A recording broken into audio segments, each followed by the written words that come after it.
Kita akan masuk kepada topik perencanaan pengembangan masyarakat. Saya ingat banget di waktu kita belajar soal partisipasi, saya pikir teman-teman sangat tertarik ya, dalam artian sebagian, dalam bayangan saya, sebagian dari teman-teman sudah pernah melakukan atau setidaknya mulai mempelajari pengembangan masyarakat dalam kasus yang real di tempat masing-masing, di universitas, baik melalui organisasi kemahasiswaan ataupun melalui komunitas lainnya. Nah, sebagai gambaran mungkin ini akan lebih detail. Saya akan mulai dengan kembali mengingatkan, saya yakin ini sudah disampaikan di beberapa kuliah sebelumnya, tapi saya ingin mengingatkan kembali bahwa pengembangan masyarakat, meskipun nama dalam bahasa Indonesianya adalah masyarakat, tetapi ruang kerja kita itu sebetulnya ada di komunitas. Jadi masyarakat itu kan terbagi atas dua. Society itu diterjemahkan dalam bahasa Inggris menjadi masyarakat luas begitu ya. Kemudian terdiri dari community. Community itu adalah komunitas. Nah, translasi dari pengembangan masyarakat itu lebih tepatnya adalah community development, pengembangan komunitas begitu ya. Development itu mengandung konsep dan strategi, community adalah subjeknya. Jadi tidak lagi berbicara mengenai masyarakat itu atau komunitas itu bukan objek ya. Itu adalah subjek dari pengembangan masyarakat. Subjek dari konsep dan strategi yang akan disusun dalam rangka mencapai tujuan bersama, begitu. Kemudian saya lanjutkan, kita bahas sedikit tentang komunitas. Hari ini mungkin kata komunitas ini dikenal sebagai misalnya kumpulan orang-orang yang punya hobi sama gitu ya. Tapi dalam konteks pengembangan masyarakat, komunitas itu terbagi dua, community by place dan community by interest. Apa yang dimaksud dengan community by place? Nanti teman-teman boleh baca detail, slide-nya nanti boleh disampaikan. Community by place itu adalah komunitas yang mempunyai lokalitas atau tempat tinggal di satu wilayah tertentu. Wilayahnya sendiri tidak perlu harus, misalnya harus dalam konteks desa atau konteks dusun begitu ya. Kadang-kadang tidak selalu dalam konteks administratif yang sama. Tapi mereka itu tinggal di satu tempat, menetap, dan cenderung permanen, biasanya punya ikatan solidaritas yang kuat. Bisa lintas RT, RW, dusun, desa, gitu ya. Jadi nggak terbatas, batas-batas administratif, gitu. Dan mereka juga biasanya hidup dalam satu lokasi geografis, dan secara sosial dan psikologi punya ikatan satu dengan yang lainnya. Begitu. Itu yang komunitas berdasarkan tempat. Nah, bagaimana community by interest? Community by interest ini mungkin yang sekarang banyak kita pahami ya. Misalnya warga setempat yang mendapatkan suatu permasalahan bersama atau punya kebutuhan bersama, itu menjadi community by interest. Misalnya lagi anak-anak mahasiswa dari satu daerah merantau ke kampus yang berada di lokasi lain, di provinsi lain, kemudian menjadi suatu komunitas. Nah, itu juga bisa. Atau misalnya sesama penjual bakso dari Lamongan. Ada nggak ya bakso Lamongan? Soto Lamongan ya biasanya ya. Atau sesama tukang jual cimol di sekitar Bogor misalnya, begitu. Kemudian membentuk satu komunitas. Kapan dia jadi komunitas? Ketika ada ikatan sosial dan psikologi. Kalau hanya berkumpul tanpa ikatan sosial dan psikologi, ya berarti belum jadi komunitas, begitu. Di zaman ini banyak dikenal virtual community. Apa itu virtual community? Orangnya nggak bertemu secara langsung, tapi bertemu secara virtual. Dan mereka sangat mungkin melakukan banyak hal. Misalnya ada yang suka Korea-Korea di sini? Saya asumsikan ada ya. Misalnya sesama fans dari grup band tertentu, begitu.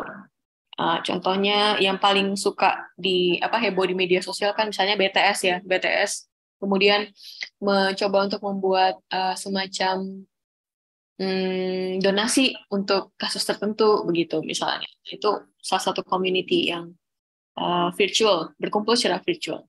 Tidak pernah bertemu, idolanya juga tidak pernah bertemu muka, mungkin nggak selamanya pernah begitu ya. Tapi terikat oleh satu rasa bersama begitu. Merasa menjadi satu bagian, satu keluarga besar penggemar BTS dunia gitu ya. atau se-Indonesia atau semanapun cakupannya, dan kemudian bisa melakukan aksi bersama, sehingga disebut sebagai virtual community, dan tipologi komunitasnya adalah by interest. Begitu. Ngomong-ngomong, kalau ada yang mau tanya, langsung di chat aja, atau boleh raise hand ya, nanti saya akan berhenti sejenak. Oke. Nah, ini adalah tabel yang untuk membedakan perbedaan antara community dengan society. Komunitas itu cenderung kecil ya, kecil dalam artian ukurannya. Berapa sih batas kecil dan besar? Nggak ada. Itu relatif. Tetapi kita bisa membedakan, misalnya komunitas Baduy di dalam masyarakat Sunda, atau komunitas Batak di masyarakat Sumatera Utara, atau komunitas apalagi ya, misalnya komunitas yang masih menyukai tim, bukan masih ya, komunitas mahasiswa asal Klaten yang kemudian berkumpul dengan komunitas mahasiswa asal Jawa Tengah, misalnya. Klaten Jawa Tengah ya, misalnya kayak begitu. Atau komunitas mahasiswa Sleman, kampungnya sesama di Sleman, yang sedang berkumpul di antara komunitas atau kelompok masyarakat mahasiswa dari Yogyakarta. Sehingga jelas ada yang lebih kecil dan ada yang lebih besar, begitu ya. Komunitas cenderung homogen, sementara masyarakat itu cenderung heterogen. Bagaimana homogenitasnya? Misalnya sesama tadi penyuka Korea, dan lebih spesifik mungkin grupnya BTS. Kemudian apa namanya? Misalnya penyuka sepak bola, spesifiknya mungkin klub tertentu. Misalnya lagi berasal dari satu kabupaten tertentu, kayak tadi ya. Kalau heterogen dia lebih luas cakupannya. Kemudian komunitas itu punya basis kultural yang jauh lebih kental dibanding basis struktural. Basis kultural itu misalnya sesama orang Jawa, itu kan culture ya. Bagaimana strukturalnya? Misalnya tergabung sebagai, secara struktur merupakan warga provinsi DIY gitu, tetapi kan secara kultural belum tentu sama. Semua orang pemegang KTP DIY kan belum tentu punya basis kultural yang sama, begitu ya. Atau misalnya ada komunitas mahasiswa Sumba yang tinggal di Flores, misalnya. Secara KTP mungkin mereka sesama warga NTT, tetapi dalam konteks kultural ada hal-hal yang berbeda, begitu. Kemudian ikatan solidaritas yang mengikat. Kalau yang komunitas itu cenderung mekanik. Mekanik artinya tidak tersusun, tidak begitu clear fungsi antar orang, begitu ya, tidak dibagi-bagi, tapi semuanya ya karena satu keluarga, masih satu kampung, begitu, ya cair aja gitu. Sementara solidaritas organik ini lebih kepada solidaritas yang punya fungsi masing-masing. Misalnya, kenapa kamu bergabung di dalam masyarakat Jawa Barat misalnya? Karena saya mencari pekerjaan di Jawa Barat, atau karena saya bekerja di Jawa Barat, saya mengambil peran sebagai mahasiswa kelompok produktif, begitu, maka saya menjadi warga Jawa Barat, begitu. Kalau solidaritas mekanik, dia lebih karena tadi ya udah kita satu darah, kita satu kampung, satu keturunan, nggak perlu ada alasan lain, nggak perlu ada posisi lain untuk menjadikan saya bagian dari komunitas, begitu. Kemudian komunitas itu lebih kepada partisipatif efektif, tidak berbicara mengenai produktivitas dan efisiensi. Masyarakat itu cenderung berbicara apa sih fungsinya, apa sih keuntungannya, begitu ya. Kalau bergabung dalam suatu masyarakat, komunitas itu lebih cenderung partisipatif. Dalam artian nongkrong dan ngumpul itu menjadi hal yang sangat lazim karena ya itu bagian dari apa ya, jati diri, begitu. Kenapa ikut nongkrong? Ya, saya senang nongkrong bersama orang-orang ini karena saya adalah part of komunitas ini. Tetapi dalam masyarakat belum tentu saya ikut nongkrong karena ya saya bukan siapa-siapa dan mereka bukan siapa-siapa bagi saya, begitu. Dan kemudian komunitas itu relatif otonom, artinya tidak tergantung ya oleh struktur yang mengikat di sekitarnya, tetapi masyarakat itu cenderung dependen atau tergantung, begitu. Ada yang membuat peraturan dan masyarakat cenderung mengikuti peraturan yang ada. Komunitas dia cenderung mempunyai aturan dan nilai sendiri, kemudian itu yang mengatur dirinya dan anggotanya, begitu. Jadi sangat berbeda antara komunitas dan masyarakat. Kalau boleh di-highlight aja, kenapa kita harus, nanti ini boleh dibaca ya, lagi-lagi ini beberapa teori yang mencoba untuk membedakan apa itu komunitas dan masyarakat. Kalau mau ditarik lebih lanjut, kenapa kita ngomong komunitas dalam pengembangan masyarakat, ini berkaitan erat dengan ekologi, lokal ekologi, collective action, aksi kolektif, dan komunitas lokal, begitu. Kenapa di komunitas? Karena masyarakat itu terlalu luas. Pengembangan masyarakat itu akan membutuhkan energi yang sangat besar jika kita sebagai orang yang akan melakukannya harus mencari terlebih dahulu basic atau ikatan atau membentuk dulu kesadaran bersama. Itu akan sangat susah.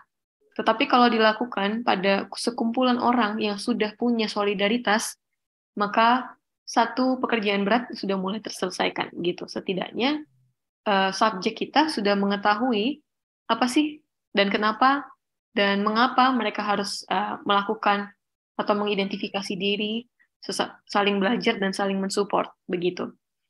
Jadi ilustrasi lainnya mungkin begini, akan lebih gampang bagi saya untuk mendorong teman-teman yang sekarang bergabung di kelas MBKM Pusaka Pengembangan Masyarakat untuk misalnya mengumpulkan donasi bagi rekan-rekan di Cianjur, dibanding saya keluar-keluar di media sosial, yang saya nggak kenal siapa saja teman saya di media sosial, dan kami belum tentu punya ikatan yang cukup untuk membuat mereka tergugah dengan ajakan saya. Tetapi kalau saya misalnya lakukan itu di kelas ini, kemungkinan besar akan lebih mudah karena teman-teman akan tergerak oleh satu interest yang sama. Misalnya saya arahkan, mari kita ngumpulin sumbangan untuk petani Cianjur, begitu. Dan teman-teman sedang belajar soal pertanian. Maka saya akan lebih mudah menggugah karena teman-teman mempunyai satu nilai, satu empati yang sudah lama terbentuk, yang sudah teman-teman miliki bersama, begitu ya. Jadi 80 orang yang ikut kuliah malam ini akan lebih mudah saya gugah dibandingkan saya menggugah follower saya yang jumlahnya mungkin ribuan, begitu, tapi nggak ada ikatannya. Itu adalah salah satu contoh.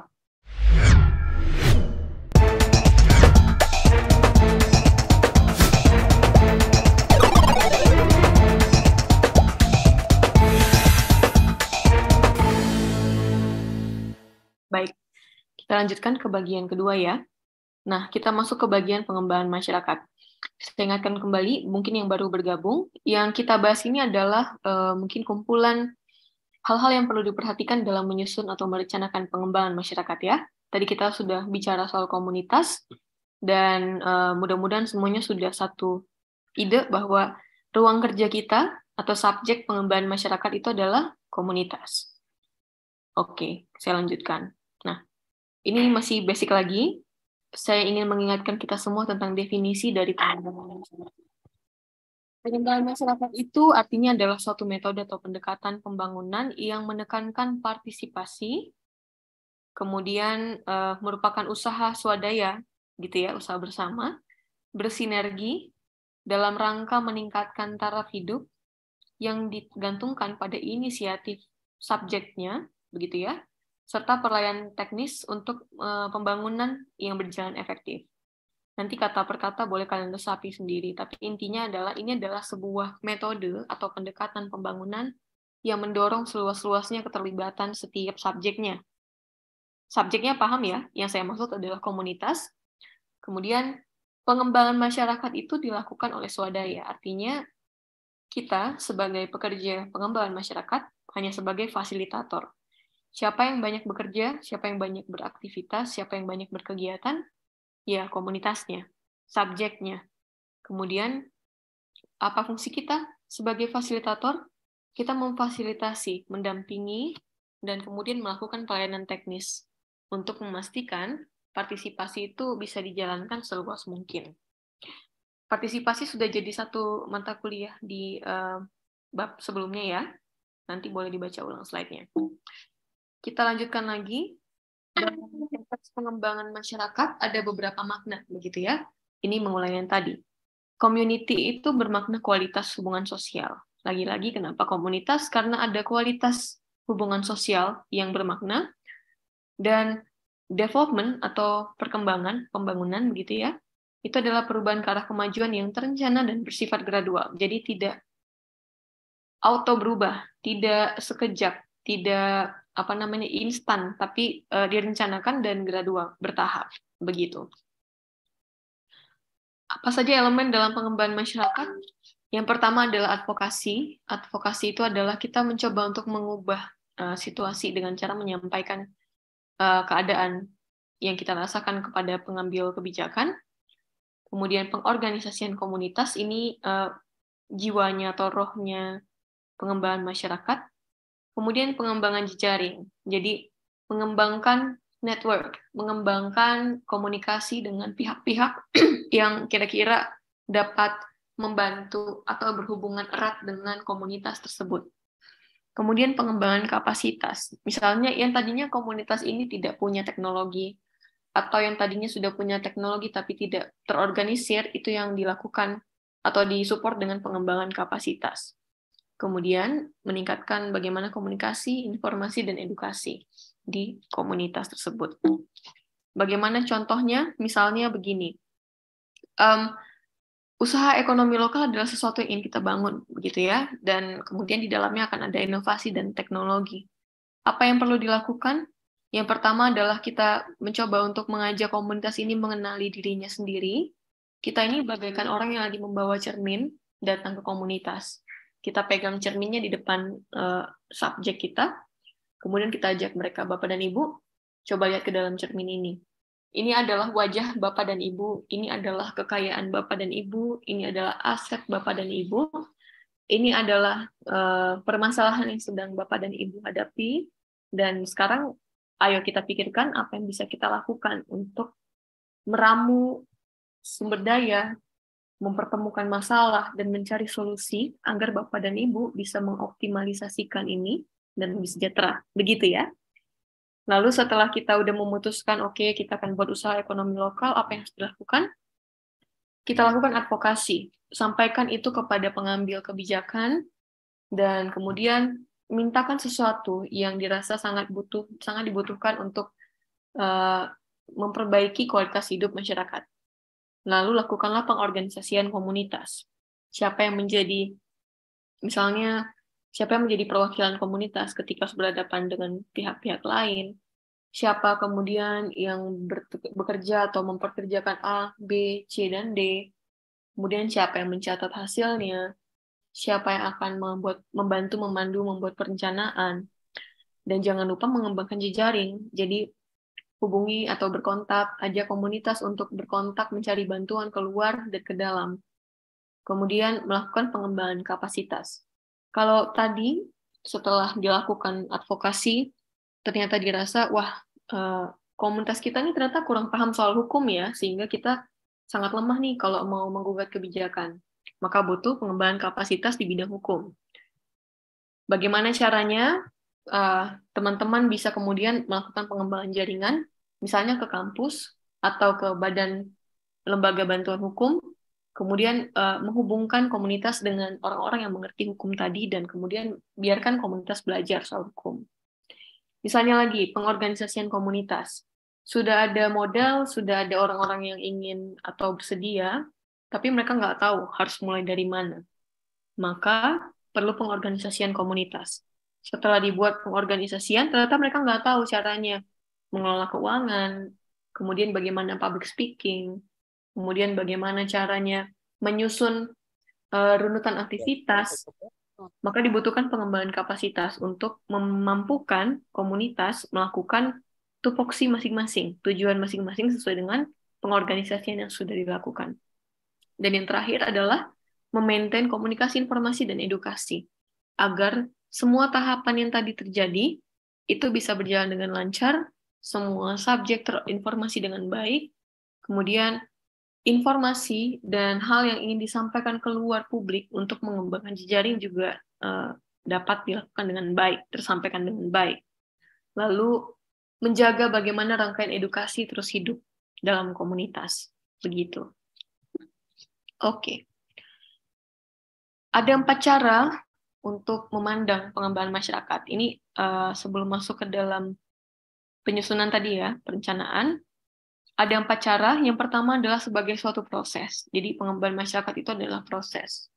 Kemudian pengembangan masyarakat itu adalah metode, sehingga perlu dirancang strateginya apa, pendekatannya apa, dan kemudian ini juga merupakan suatu program. Jadi kalau ada orang bilang pengembangan masyarakat itu adalah program, itu betul, karena di dalamnya nanti akan tercakup segala jenis perencanaan begitu ya, dan ada waktu tertentu, jangka waktu tertentu yang menjadi target, meskipun pada dasarnya, pengembangan masyarakat itu tidak bisa dilakukan dalam waktu singkat, tapi tetap ada sasaran-sasaran dalam waktu tertentu yang bisa ditargetkan, begitu. Dan yang terakhir adalah pengembangan masyarakat itu merupakan gerakan, gitu ya. Jadi kalau teman-teman tahu gerakan itu adalah upaya bersama, gitu ya, untuk mencapai suatu hal, maka pengembangan masyarakat itu adalah sebuah gerakan. Contohnya, misalnya Banyuwangi, ada orang Banyuwangi nggak di sini? Apakah ada? Selain Banyuwangi, teman-teman. Selain Kaniki, ada nggak orang Banyuwangi? Oke, mungkin ada tapi masih malu-malu ya Kak Nik ya. Mungkin. Nah, misalnya Banyuwangi itu saya sangat kagum ya. Ketika Banyuwangi itu bisa mengubah apa namanya kebiasaan untuk MCK. Jadi masyarakatnya ini kalau nggak salah gitu ya Kak Nik, nanti tolong apa namanya ditambahkan kalau kurang gitu. Ada beberapa daerah di Banyuwangi yang tadinya masyarakat itu tidak terbiasa menggunakan MCK di masing-masing rumah. Kemudian dilakukan pengembangan masyarakat, bagaimana caranya? Dibuatlah berbagai festival begitu, dan salah satunya adalah festival Kampung Bersih kalau saya nggak salah namanya atau sejenisnya. Dan dengan festival ini, pemerintah juga memberikan bantuan, menyediakan MCK di rumah, dan juga membuat MCK komunal.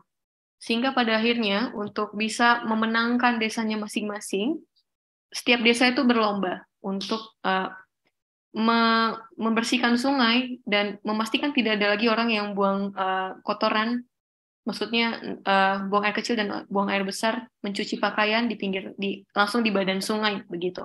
Itu kemudian pelan-pelan dipindahkan ke rumah masing-masing, lalu nggak lama kemudian dibukalah pariwisata di beberapa lokasi, dan akhirnya dengan sendirinya masyarakat yang ada, komunitas yang ada, berlomba-lomba untuk punya MCK di rumah masing-masing. Akhirnya ini menjadi suatu gerakan yang mendorong bagaimana perubahan itu terjadi. Masyarakat punya kualitas kesehatan yang jauh lebih baik karena semuanya sudah punya MCK. Kemudian secara ekosistem mereka juga lebih baik karena limbah itu dapat dikelola dengan lebih tepat begitu ya. Dan di satu sisi karena desanya bersih, sungainya bersih, banyak pendatang, banyak pihak-pihak lain, stakeholder lain yang kemudian menjadikan desa-desa yang ada di Banyuwangi menjadi tujuan pariwisata karena dirasa sudah nyaman, aman, dan juga bersih, begitu. Sehingga ini menjadi sebuah gerakan. Bentuknya mungkin berbeda-beda di setiap komunitas, di setiap lokasi, dan untuk karena itu maka perlu perencanaan, begitu ya. Bagaimana proses yang diinginkan, bagaimana metode yang diharapkan, seperti apa programnya, dan gerakan itu adalah semacam apa ya?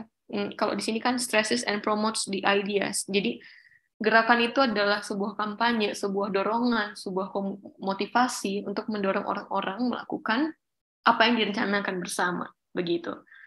Tapi kemudian apa yang membedakan ini dengan gerakan-gerakan secara umum?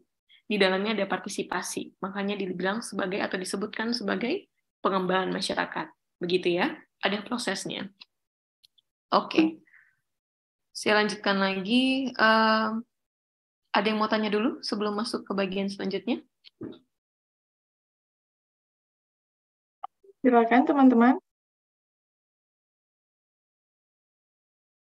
Sepertinya masih menyimpan pertanyaannya ini Bu di akhir. Baik, kita lanjutkan ya. Nah, sebagai gambaran lagi, pengembangan masyarakat ini adalah awalnya itu yang banyak dilakukan berbagai negara di dunia untuk pulih pasca Perang Dunia, itu adalah yang disebut dengan extension gitu ya, atau penyuluhan kalau kita artikan di dalam bahasa Indonesia. Ada dua kiblat. Yang pertama adalah kiblat dari Inggris gitu, British. Mereka menyebutnya sebagai extension education, jadi pendidikan penyuluhan gitu ya. Dan kemudian ketika Inggris menjajah berbagai lokasi di dunia, Amerika kemudian mengembangkan yang namanya agricultural extension. Jadi penyuluhan tapi spesifik untuk bidang pertanian begitu. Dan kedua pendekatan ini kemudian punya gaya masing-masing. Nah, apa yang terjadi dengan community development? Amerika kemudian membuat yang namanya mass education, jadi pendidikan untuk masyarakat begitu. Dan kemudian secara lebih lanjut di kemudian hari ini berubah menjadi community development. Banyak proses kritik yang terjadi atas baik untuk extension education yang dilakukan oleh Inggris dan juga agricultural extension yang dilakukan oleh USA karena dianggap terlalu menempatkan subjek itu seperti objek, jadi seakan-akan tidak punya pengalaman dan harus dijejalkan dengan pengetahuan baru begitu. Jadi community development adalah sesuatu yang merupakan kritik atas extension baik yang dilakukan oleh British dan USA begitu. Bentuk pengembangan masyarakat kemudian memandang subjeknya sebagai orang-orang yang sudah punya pengalaman tetapi perlu difasilitasi supaya pengalaman yang tersebut terarah begitu ya. Jadi tidak lagi memandang subjek itu sebagai kertas kosong yang nggak tahu apa-apa. Dan kemudian pengembangan masyarakat inilah yang banyak dilakukan belakangan begitu ya. Bagaimana dengan nasib penyuluhan? Ya, penyuluhan tetap dilakukan. Bahkan penyuluhan itu kalau dalam konteks pengembangan masyarakat adalah bagian dari pengembangan masyarakat. Penyuluhan itu punya tujuan untuk terjadi adopsi inovasi oleh individu, sementara community development tujuannya adalah perubahan dalam konteks komunitas. Jadi tidak hanya tentang individu, melainkan komunitas begitu ya, di mana individu adalah bagian dari komunitas tersebut. Dan bagaimana kondisi community development di Indonesia? Kita lebih banyak terpengaruh oleh pengaruh agricultural extension-nya USA, karena dalam periode Orde Baru kita banyak sekali menerima bantuan dari USA dan program-program pembangunan yang dilakukan oleh pemerintahan Presiden Soeharto pada waktu itu banyak terpengaruh oleh konteks agricultural extension yang dilakukan oleh USA, begitu ya. Nah, ini adalah tabel yang membedakan apa sih bedanya extension. Social works itu banyak dilakukan oleh di Amerika ya. Kalau kalian lihat film-film Barat misalnya, banyak yang bicara soal bagaimana pelayanan sosial. Tapi social workers ini tidak terbatas pada komunitas, melainkan misalnya kelompok-kelompok, maksudnya tidak terbatas pada komunitas pedesaan ya, tetapi dilakukan pada kelompok-kelompok masyarakat tertentu. Misalnya untuk kelompok masyarakat yang punya kebutuhan khusus, orang-orang miskin, kemudian kaum lansia, begitu. Itu banyak dilakukan. Misalnya anak-anak jalanan, itu banyak dilakukan oleh social works. Dan untuk community development, ini dilakukan oleh community development workers, atau pekerja komunitas, pekerja pengembangan masyarakat, pekerja pengembangan komunitas, begitu ya. Nah, baik extension, social works, atau community development melakukan empowering atau pemberdayaan, di mana di dalamnya terdapat participatory approaches atau pendekatan partisipatori. Tetapi apa yang dilakukan itu ketika diturunkan lagi bentuknya berbeda. Extension, dia fokusnya kepada innovation atau inovasi. Social works, dia berfokus pada intervention. Jadi misalnya mengintervensi kelompok miskin agar mereka bisa hidup lebih sejahtera, mengintervensi kaum lansia terlantar agar mereka lebih terawat di masa tuanya. Dan untuk community development yang dilakukan adalah conscientization, yaitu penyadaran. Jadi penyadaran ini apa? Penyadaran adalah upaya untuk tadi yang seperti saya ceritakan. Si CD workers ini membawa cermin kepada masyarakat. Silakan berkaca subjek pengembangan masyarakat, lihatlah apa yang kalian miliki, kemudian coba jujur pada diri sendiri, masalah apa, jujur pada komunitas begitu ya, masalah apa yang sedang dihadapi, dan mari kita mencari jalan keluar dari permasalahan yang ada, begitu. Perbedaannya dengan extension dan social works adalah extension itu menawarkan solusi berupa inovasi. Social works juga sudah membawa penyelesaian masalah berupa intervensi, Tetapi community development, kita melakukan penyadaran. Solusinya bagaimana? Nanti komunitas yang akan secara gradual mencari solusi atas permasalahan yang mereka berhasil identifikasi atas dirinya sendiri. Begitu. Nah, kemudian ada pergeseran paradigma, begitu. Kenapa kita melakukan pengembangan masyarakat dan tidak melakukan penyuluhan saja, begitu? Itu karena ada sesuatu yang kita geser. Dari paradigma production center, yang isinya adalah sentralisasi, mobilisasi, penaklukan, eksploitasi, hubungan fungsional, kemudian sifatnya nasional, artinya umum gitu ya, pukul rata, dan perhitungan ekonomi konvensional, jadi dengan modal sedikit mungkin mendatangkan keuntungan sebanyak mungkin, ternyata ini tidak sustainable. Jadi penyuluhan itu tidak selamanya sustainable jika tidak melibatkan masyarakat. Maka itu yang akan kita dorong menjadi people-centered development, di mana di dalamnya ada desentralisasi, partisipasi, pemberdayaan, pelestarian, penguatan jejaring sosial. Kemudian kalau tadi production itu levelnya nasional, ini adalah teritorial, jadi sangat spesifik kepada lokasi, dan keswadayaan lokal, begitu ya. Jadi tidak ngomong soal profit side semata, melainkan benefit untuk lokal, gitu ya. Dan people-centered development ini lebih menumpukan titiannya atau tumpukannya kepada subjek dibandingkan produknya, begitu. Jadi kalau ngomong produksi misalnya, dengan pendekatan penyuluhan yang didorong adalah produksi padi sebanyak-banyaknya, tapi dalam konteks people-centered development yang didorong adalah kesejahteraan subjeknya, kesejahteraan orang-orangnya.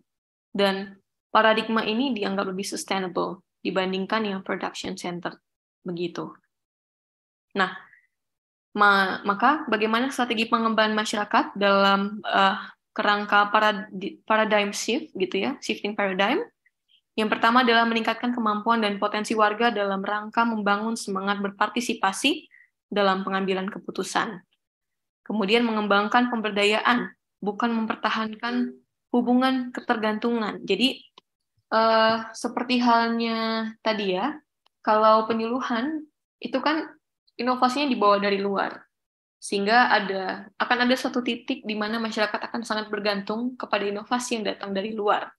Tetapi pengembangan masyarakat memberikan ruang seluas-luasnya bagi masyarakat untuk memutuskan dan kemudian meningkatkan kapasitas sehingga inovasi itu tidak harus tergantung dari satu pihak tertentu, tetapi masyarakat punya apa ya, keleluasaan, punya kedaulatan untuk memilih dari mana inovasi yang akan mereka gunakan atau penyelesaian masalah yang mereka butuhkan berasal begitu, apakah dari dalam atau mereka butuh bantuan dari luar, kemudian bagaimana replikasinya atau tindak lanjutnya di dalam komunitas, begitu.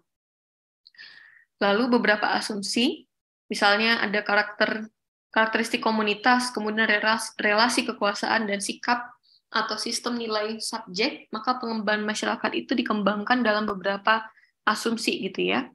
Ada yang rasional empirical. Rasional empirical maksudnya didasarkan pada riset terlebih dahulu, begitu, yang sifatnya menjadi sangat rasional, hukum sebab akibat, begitu, atau menggunakan asumsi normatif reedukatif dengan cara menggali kembali norma-norma apa yang ada di masyarakat dan kemudian mengajarkan kembali, memperkuat kembali nilai-nilai tersebut. Dan yang terakhir adalah power coercive. Dengan pendekatan ini atau asumsi ini, maka ada konteks kekuasaan, begitu ya, yang mendasari proses pengembangan masyarakat yang dilakukan. Nah, kemudian ada 12 variabel untuk identifikasi dan klarifikasi pendekatan menurut Rothman 1970. Yang pertama, tentukan dulu kategori sasaran, kemudian pelajari struktur komunitas. Jadi ini dalam perencanaan ya, perlu mengidentifikasi 12 hari ini. Bagaimana kategori sasarannya atau subjeknya? Bagaimana struktur komunitasnya atau struktur subjeknya? Siapa yang menjadi pemimpin, siapa yang dipimpin, siapa yang dalam komunitas menjadi kelompok-kelompok marginal, siapa yang dalam komunitas membutuhkan bantuan lebih atau perhatian lebih, siapa yang sudah bisa menjadi leader, begitu. Kemudian punya strategi perubahan mendasar, Karakteristik teknik dan taktik perubahan juga perlu diidentifikasi. Kemudian peranan praktisi yang menonjol, ada nggak local champion? Ada nggak orang-orang yang sudah stand up sendiri gitu ya? Ada nggak orang-orang yang bisa dijadikan panutan? Kemudian bagaimana media perubahan yang relevan dengan komunitas? Bagaimana orientasi struktur kekuasaan? Bagaimana sistem sosial yang terbentuk dalam komunitas, hubungan-hubungan sosial? Apa yang menjadi interest komunitas? Apa yang menjadi interest masyarakat di sekitar komunitas? Apa atau bagaimana populasi komunitas dan bagaimana peranan komunitas dalam masyarakat luas? 12 hal ini perlu diidentifikasi untuk menyusun bagaimana perencanaan pengembangan masyarakat yang tadi spesifik. Ingat, kita mau melakukan ini dengan pendekatan people center sehingga harus spesifik kepada people-nya, kepada komunitasnya. Begitu. Kemudian beragam pendekatan, ada yang melakukan dengan pembangunan lokalitas, kemudian perencanaan sosial dan aksi sosial, begitu. Pembangunan lokalitas ini dilakukan dengan cara tadi ya, melihat atau mengusung apa yang sudah ada, apa yang sudah dilakukan, apa yang sudah dimiliki oleh masyarakat, dan itu kemudian dikuatkan. Misalnya kalau masyarakat sudah punya sistem lumbung, kalau kita pengen mendorong sebuah komunitas menjadi komunitas yang mandiri pangan, gitu ya, dan mereka punya kesejarahan, mereka punya lumbung, tapi nggak aktif, maka dengan pendekatan pembangunan lokalitas, yang perlu kita lakukan adalah memperkuat sistem lumbung yang sebelumnya sudah ada. Bagaimana dengan perencanaan sosial? Mungkin saja tidak harus menggunakan lumbung yang lama, karena dianggap tidak relevan, tetapi direncanakan bersama menggunakan perencanaan yang baru. Nah, kemudian bagaimana aksi sosial dilangsungkan? Aksi sosial misalnya dilangsungkan dengan membuat gerakan lumbung, atau kemudian mendorong pemerintah, atau mendorong perusahaan-perusahaan di sekitar komunitas untuk mendukung mereka membuat lumbung pangan. Gitu, itu juga bisa. Lalu, ada banyak ya sebenarnya pendekatan itu. Tapi beberapa teori yang mungkin yang bisa saya sampaikan adalah yang tadi, yang menurut Rothman. Kemudian ada juga yang menurut Christensen and Robinson 1989. Ada yang namanya self-help approach, jadi pendekatan membantu diri sendiri. Kemudian ada yang the technical assistant approach, jadi kita mendorong secara teknis dengan cara mendampingi, begitu ya. Kemudian ada yang conflict approach, jadi self-help itu lebih kurang kita memfasilitasi biarkan sistem nilai lokal yang kemudian memegang peranan lebih dominan, begitu ya. Kalau technical assistant approach, ketika kita melihat bahwa kayaknya nggak mungkin lagi nih masyarakat sekarang, generasi komunitas yang saat ini kita hadapi, tidak lagi mampu mengingat atau mereplikasi nilai-nilai yang dulu pernah dimiliki nenek moyang mereka dalam sistem lumbung. Maka butuh technical assistant approach. Misalnya kita mendatangkan pendamping-pendamping teknis yang sanggup mendorong masyarakat atau komunitas lebih mengenal bagaimana sistem lumbung. Itu bisa. Lalu bagaimana conflict approach? Misalnya kita menggunakan pendekatan persaingan antar dusun atau antar kelompok dalam komunitas untuk berlomba membangun lumbung. Begitu, itu juga bisa. Jadi ada banyak pilihan ya, silahkan nanti dipilih dalam perencanaan yang dibuat. Nah, ini uraiannya. Untuk yang self-help, maka peran dari agent change, gitu, alias si pekerja komunitas adalah menjadi fasilitator dan edukator. Kemudian apa orientasinya adalah proses, begitu ya. Kemudian tipikal komunitasnya adalah middle class. Kemudian kecepatan perubahannya adalah slow, tapi sustainability-nya paling tinggi, begitu. Kemudian bagaimana dengan technical assistance? Yang dibutuhkan adalah konsultan dan advisor atau pemberi saran, begitu ya, penasehat. Bagaimana orientasi pengembangan masyarakatnya dengan memberikan tugas atau task. Kemudian bagaimana tipikal subjeknya? Itu biasanya kepada subjek yang sudah punya pembagian jelas siapa leader, siapa administratornya, gitu. Perubahannya moderat dan keberlanjutannya lumayan baik, begitu. Kemudian bagaimana dengan pendekatan konflik? Kurang lebih peran kita sebagai pekerja komunitas adalah sebagai advokat tadi ya, yang melakukan misalnya menyampaikan keluhan kepada pihak yang lebih berwenang, dan sebagai organizer. Kemudian bagaimana orientasinya? Gabungan antara proses dan tugas. Biasanya siapa kliennya adalah kelompok minoritas karena gampang sekali mendorong kelompok minoritas untuk bisa menyuarakan atau kemudian dengan mengikuti pendekatan konflik begitu ya. Bagaimana perubahannya sangat cepat biasanya karena bentuknya misalnya melalui demonstrasi, melalui persaingan begitu. Perubahannya akan sangat cepat. Tapi sustainability-nya cenderung lebih lemah dibandingkan self-help dan technical assistance begitu. Sehingga teman-teman silahkan meramu ketika ingin menyusun pengembangan masyarakat, pendekatan mana yang menurut kalian paling cocok untuk menghadapi persoalan dan komunitas yang sedang kalian dampingi, begitu. Kemudian prinsip-prinsip pengembangan masyarakat apa saja? Yang pertama adalah diasumsikan menjadi pertimbangan sukses atau tidaknya, kemudian harus konsisten dengan semangat keadilan sosial dari sudut pandang ekologis. Lalu prinsip atau pengembangan masyarakat harus didasarkan pada seperangkat pertimbangan yang mendasari pendekatan. Jadi tadi memutuskan pemilihan pendekatan itu harus dengan pertimbangan yang matang, begitu ya. 3 hal ini. Galilah data sebanyak-banyaknya atau identifikasi ke-12 variabel ini selengkap mungkin, dan berangkat dari 12 variabel ini, maka teman-teman akan bisa menyusun dan memilih mana pendekatan dan strategi yang lebih pas, begitu. Kemudian, secara faktual, implementasi pengembangan masyarakat itu bervariasi antar satu komunitas dan komunitas lainnya. Makanya sangat penting untuk mengenali secara detail, begitu ya. Anggaplah kalian sedang melakukan pengembangan lumbung di Bali dan di Nusa Tenggara Barat. 2 provinsi ini kan berseberangan, akar kebudayaannya pun mungkin mirip. Tapi belum tentu skema, program, pendekatan, kemudian langkah-langkah pendekatan masyarakat atau pengembangan masyarakat yang dilakukan itu bisa serupa. Pasti akan berbeda, karena dua-duanya punya konteks yang spesifik satu sama lain.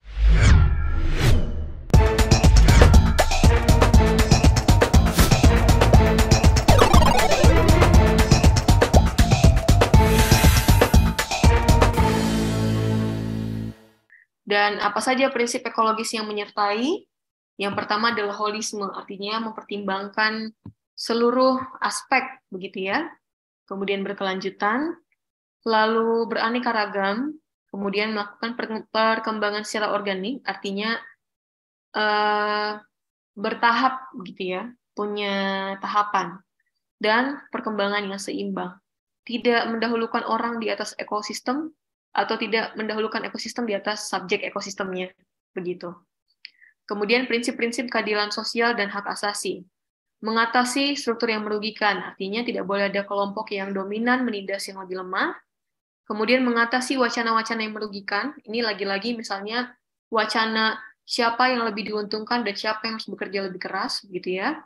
Kemudian konteksnya adalah pemberdayaan, artinya membuat orang menjadi bisa melakukan hal-hal yang perlu mereka lakukan secara mandiri, tidak membuat ketergantungan, dan mempertimbangkan hak asasi manusia. Misalnya, contoh Banyuwangi tadi ya, bukan berarti ketika ada masyarakat yang masih belum berhasil melakukan aktivitas sanitasi di rumah masing-masing, itu harus dikucilkan, dianggap tidak manusiawi, dan sebagainya. Pendekatan yang dilakukan harus mempertimbangkan hak asasi manusia dan memanusiakan subjek pembangunan tadi. Kemudian memperhatikan definisi kebutuhan. Jangan sampai kita memaksakan apa yang kita rasa dibutuhkan dengan apa yang dirasakan subjek sebagai kebutuhannya. Contohnya ya, mungkin bagi kita orang-orang yang sudah mengenyam pendidikan, rumah yang baik itu adalah rumah yang misalnya lantainya tidak boleh lantai tanah. Tapi bagi masyarakat tertentu, lantai tanah itu bukan sesuatu yang urgent untuk diperbaiki. Dan mereka sudah punya cara tersendiri untuk mencegah agar tidak terdapat kontaminan antara lantai tanah dengan mungkin konsumsi dan kebersihan mereka, gitu. Sehingga jangan pernah memaksakan masyarakat atau komunitas yang merasa bahwa lantai permanen itu bukan suatu kebutuhan menjadi harus hal yang terlebih dahulu diutamakan untuk diperbaiki, begitu. itu adalah memaksakan kebutuhan. Jadi pastikan definisi kebutuhan yang dipakai adalah definisi kebutuhan oleh komunitas, bukan definisi kebutuhan kita sebagai orang luar komunitas. Begitu.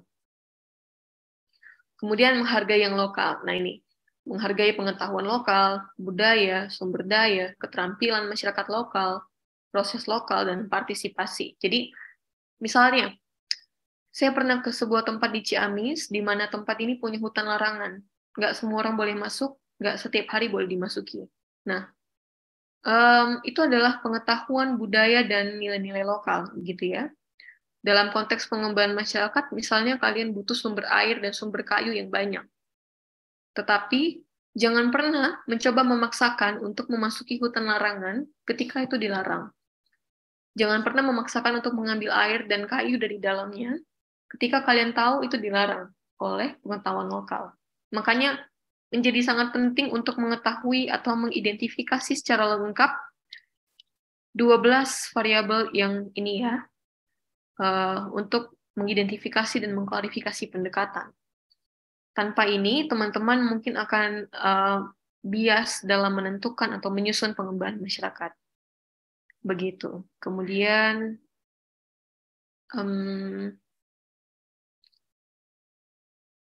kita lanjutkan lagi. Prinsip-prinsip proses, nah ini, hargai proses, hargai hasil, dan hargai visi. Jadi, meskipun hasilnya belum seperti yang diharapkan pada waktu yang sudah ditentukan, tapi rekognisilah setiap tahapan, setiap proses. Jangan mudah putus asa. Ketika hanya berorientasi pada output, maka tidak hanya komunitasnya yang bisa putus asa, tapi kita juga, si pekerja pengembangan masyarakatnya. Kemudian integritas proses. Jangan pernah potong kompas, men-skip beberapa proses, misalnya dalam 12 variabel tadi, yang diidentifikasi hanya 3 gitu ya, atas nama karena pengen cepat begitu. Dan kemudian yang dilakukan adalah harusnya menumbuhkan kesadaran. Jadi tidak langsung biar cepat jadi, saya bantu deh bangun gudangnya, misalnya gitu. Enggak, tapi yang dibutuhkan adalah menumbuhkan kesadaran. Kenapa sih gudang ini penting, Bapak dan Ibu? Kenapa lumbung ini penting? Karena Bapak dan Ibu perlu tempat untuk menyimpan makanan, misalnya. Jadi tidak serta-merta secara instan membangunkan bangunan lumbung, tapi tanpa membangun kesadaran, urgensi, kenapa sih harus ada lumbung, gitu ya. Mengutamakan kerjasama dan konsensus. Jadi, lagi-lagi ini tadi ya, tidak mentang-mentang kita bawa uang untuk program, maka tidak serta-merta kita langsung sat-set aja nih bangun lumbungnya. Tetapi harus melibatkan masyarakat dengan cara kerjasama dan konsensus. Sepakat nggak lokasi lumbungnya di sana? Sepakat nggak bahannya dari kayu batang jati misalnya? Sepakat nggak bahwa ini akan dibangun 12 hari lagi setelah hari ini? Sepakat nggak bahwa lumbung ini ukurannya 3x4? Begitu. Kemudian bagaimana langkah pembangunan? Apakah di sana ada tata cara pembangunan? Misalnya kalau mau membangun sesuatu harus ada doa dulu. Apakah harus izin dulu kepada misalnya kalau mereka yakini sebagai tetua mereka gitu. Kemudian gunakan pendekatan atau prinsip perdamaian dan anti kekerasan. Inklusivitas artinya semua bisa bergabung, perempuan, anak perempuan, laki-laki, anak laki-laki, orang tua, muda, dan tadi ya, terutama bagi perempuan, karena banyak sekali proses pembangunan yang nggak memikirkan atau tidak mengizinkan atau tidak dirancang untuk mengikut sertakan perempuan dalam prosesnya. Padahal perempuan juga adalah bagian dari komunitas. Begitu. Lalu membangun masyarakat. Nah, siapa masyarakat ini? Ya semuanya. Laki-laki, perempuan, anak-anak, remaja, orang tua. Semuanya harus masuk. Begitu. Kemudian prinsip yang terakhir adalah prinsip global dan lokal. Jadi menghubungkan konteks global dan lokal, misalnya dalam konteks lokal tujuannya adalah membangun lumbung pangan, begitu. Kemudian ada peraturan daerah, apakah yang perlu diacu?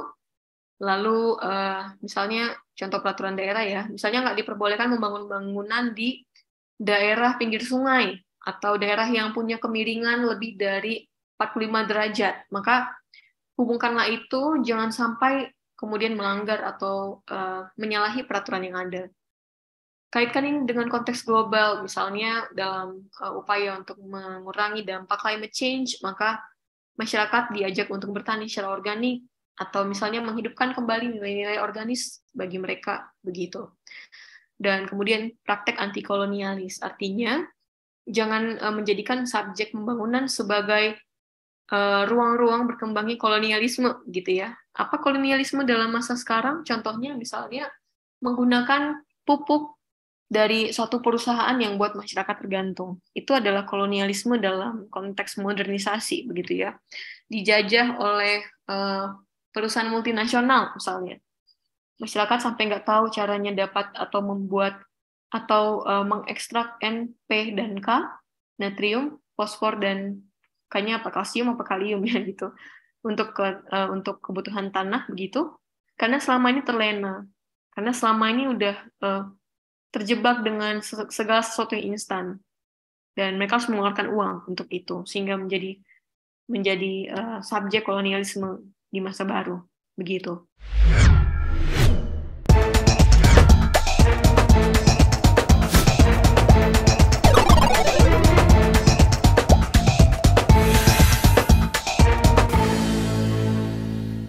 Penutup, pesan apa yang perlu dilakukan oleh seorang community development worker. Yang pertama adalah utamakan prinsip sabar ya. Jadi datanglah kepada komunitas, belajarlah dari komunitas, berencanalah bersama komunitas, bekerjalah bersama komunitas, dan mulai dengan apa yang diketahui oleh komunitas. Seperti tadi contohnya ya. Kemudian bangunlah apa yang dimiliki oleh masyarakat atau komunitas. Jadi tidak serta-merta harus semuanya serba baru dan serba misalnya harus pakai teknologi terbaru, harus pakai cara yang baru, enggak. Jangan-jangan sudah ada pengalaman masyarakat sebelumnya yang relevan, begitu. Kemudian ajarilah dengan contoh dan belajarlah dengan bekerja. Jadi tidak selamanya harus dengan kelas, kuliah, kemudian dengan memberikan ceramah, tapi justru langsung. Misalnya tadi mau menanam sorghum di atas lahan pakan gitu ya. Setelah bersepakat misalnya lahan mana yang boleh dipakai, lakukanlah itu bersama-sama. Tanamlah, kemudian tunggu, pelihara sampai dipanen, dan biarkan itu yang menjadi motivasi utama bagi masyarakat, bahwa oh ya dengan tanam sorghum saya jadi nggak perlu beli lagi. Uang yang tadi untuk beli sorghum saya bisa pakai untuk lain-lain, begitu. Dan rumput juga masih tetap ada, begitu. Kemudian yang perlu kalian lakukan sebagai community development worker adalah memberikan pembebasan dan pemberdayaan ya, bukan menolong. Jadi kita ini bukan juru tolong, begitu ya. Bukan kita yang posisi kita ini bukan menolong atau menaklukkan, tapi kita melakukan pembebasan dan pemberdayaan. Artinya kalau selama ini mereka terkungkung oleh misalnya tadi ya pestisida instan, pupuk instan, yang akan kita lakukan adalah mendorong mereka untuk lepas dari segala jerat keinstanan tersebut, tapi jerat itu ternyata hanya memiskinkan masyarakat, begitu. Atau misalnya kalau tadinya mereka tidak punya kesempatan untuk ngomong, mereka terpenjara oleh kebiasaan lama bahwa perempuan tidak boleh berbicara depan umum, yang kita lakukan adalah membebaskan mereka untuk bisa menyampaikan pengalamannya kepada halayak ramai, begitu. Dan pesan-pesan tersebut, serta semua hal yang sudah saya sampaikan di perkuliahan tadi, jangan lupa dikaitkan dengan konsep partisipasi. Kemarin kan ada beberapa ya, ada Uphoff, Cohen dan Uphoff, ada Arnstein, kemudian ada juga Liar, gitu ya.